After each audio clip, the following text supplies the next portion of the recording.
Hey, I'm Adam, and this is For the Love of It. It's subscribers like you that help keep this channel going and growing. So if you're new to the channel and you like today's video, please consider subscribing. It really goes a long way. Also, be sure to check out our social media accounts like Instagram and TikTok. Again, if you're here for the first time, thanks for joining us today. Now, let's get to the video. Visiting Yellowstone National Park was perhaps the most memorable experience of all the national parks I've had the joy of visiting. Rather than being a meticulously planned trip, it was somewhat spur of the moment. My brother and I were driving our way across the country from Seattle to Detroit. Since we both loved photography and the outdoors, we knew we had to make a stop in Yellowstone along the way.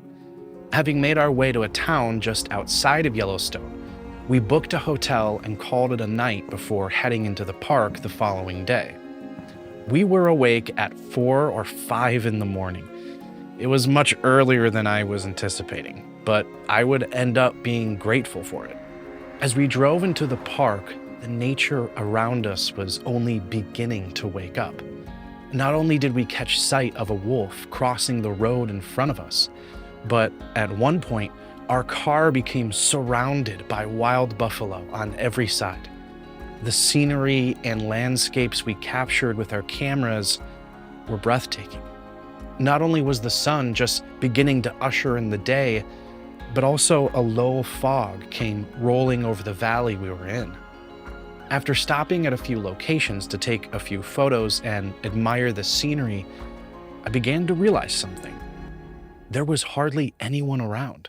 Since we entered the park, I could only recall passing 3 or 4 other groups of people. The day continued as it grew closer to noon. We were walking through the many hot springs that Yellowstone is so famous for. By then, however, the scenery had changed. What was peaceful, idyllic, and tranquil became inundated with tourists all clamoring for the same experience. They seemed to descend upon the park all at once. Busloads, field trips, family vacations, and everything in between. It felt as though everyone in the country had decided to visit Yellowstone on that specific day. Old Faithful was the busiest attraction. The sea of cell phones and digital cameras all waiting to capture the same moment was almost as mesmerizing as the geyser itself. Just a few short hours ago, my brother and I felt like Henry David Thoreau living in the wild by Walden Pond. It turns out that everyone else wanted that experience too. As we said goodbye to Yellowstone, I couldn't help but feel melancholy about the whole ordeal. It was one of the most beautiful experiences I've ever had. Yet there was nothing particularly unique or original about it. Once again, hundreds of people would descend upon the park the day after, and the day after that.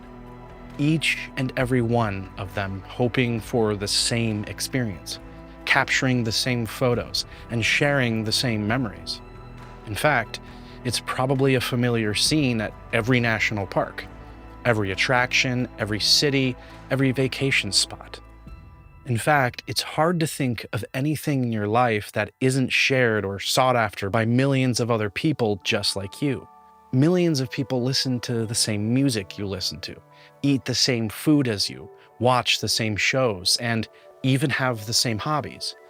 It reminds me of a moment in Toy Story when Buzz sees a commercial for the Buzz Lightyear action figure. The inventory of Buzz Lightyears on sale at Al's Toy Barn stretches endlessly down an aisle.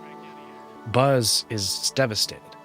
Not only is he not original, but there are perhaps millions more copies of himself. In his book, The Dictionary of Obscure Sorrows, John Cohen uses the term Vemodalen in an attempt to define and capture this very experience and emotion. Cohen defines it as the fear that originality is no longer possible. He writes, "We all spread out, looking around for scraps of frontier, trying to capture something special, something personal. But when you gather all our scattered snapshots side by side, the results are often uncanny. There's the same close-up of an eye, the same raindrops on a window, the same selfie in the side view mirror, the same waterfalls, sunset after sunset. I find it hard to believe that originality is no longer possible. What is originality? If I draw a dog a certain shape using certain pencils, certain colors, and one certain piece of paper, is that not original? My hand drew it, and there will never be another like it. Also, no one on earth can write my name just like I do. If I bake a cake that looked unlike any other cake, is that not original? No other cake will have the same shape, consistency, or decoration as mine. What exactly is Cohen trying to get at? Why do I find myself empathizing with Buzz Lightyear? Although he may have been one of the first to try and define this feeling in the English language, Cohen certainly wasn't the first to have this experience.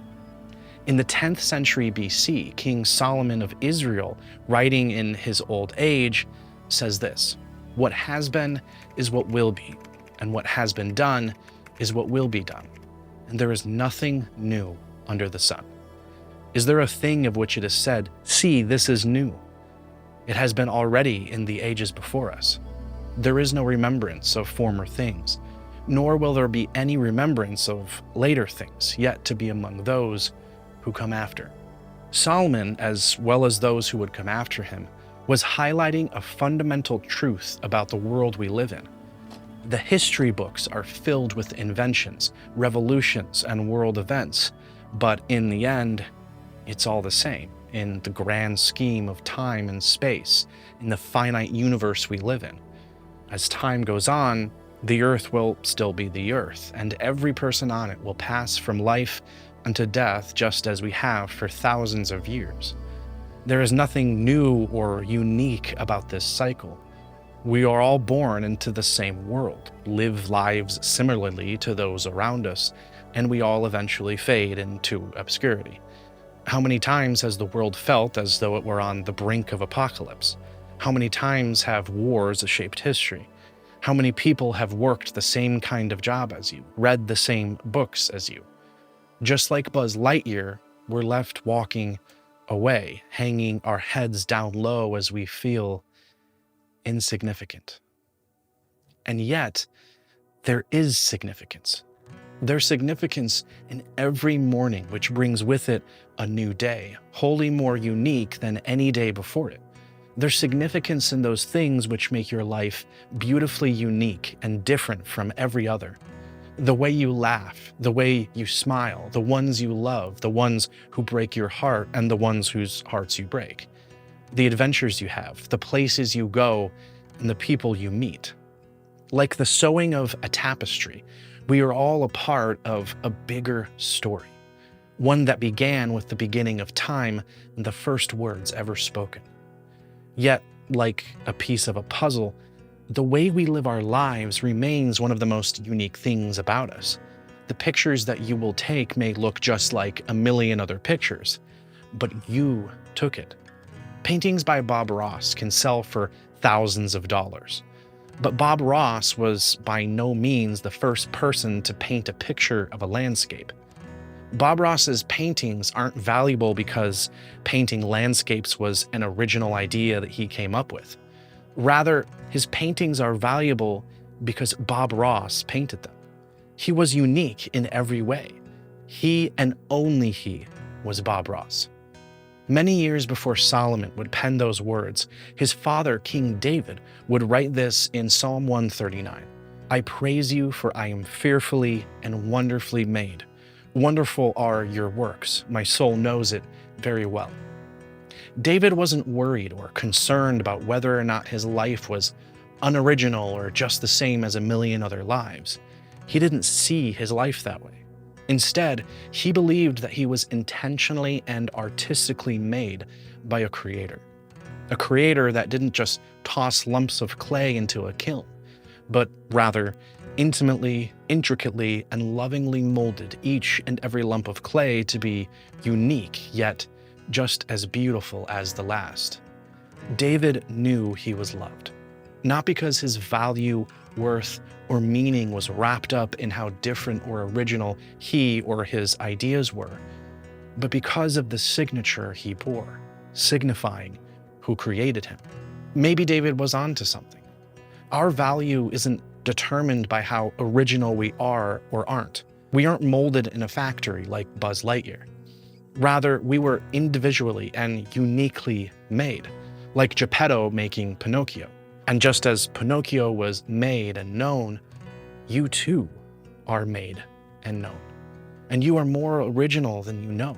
In the words of Dr. Seuss, today you are you. That is truer than true. There was no one alive who was youer than you.